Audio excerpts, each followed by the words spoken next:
two reasons why we saw the U.S. jump in the way it did to push for a ceasefire. We had seen a consistent position from the U.S. government calling for de-escalation, so there definitely had not been any type of active mediation early on in this, but the U.S. position from the start had been calling for de-escalation, even though indeed Vice President Vance and President Trump had signaled that the U.S. was only going to do so much. This was a crisis that escalated very quickly.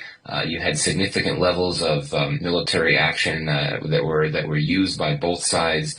The initial Indian airstrikes in Pakistan in retaliation for the terrorist attack in Kashmir were of a greater scale than we've seen in Pakistan for many years. And then Pakistan's response, and then the fact that both countries were sending drones and missiles into each other's countries and targeting military sites.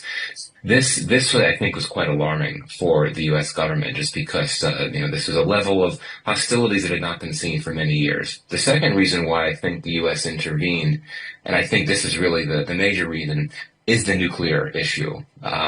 My sense is that the U.S. government was very concerned when you had the Indians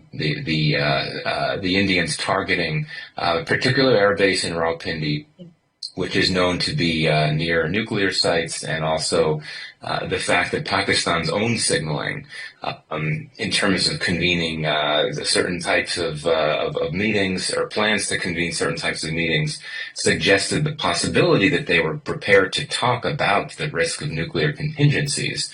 So I think that this is actually a consistent pattern in U.S. policy when it comes to India-Pakistan crises. If you look at the history, the U.S. has frequently intervened in India-Pakistan military crises, mainly because of concerns about nuclear risks. And that I think was the case in Kargil. It was the case in 2001, 2002. And according to Mike Pompeo in his memoir, it was also the case in 2019. Pompeo, of course, was the Secretary of State during that crisis. So I think at the end of the day, it was a sudden concern on the part of the U.S. that the nuclear escalation risks in this crisis were real.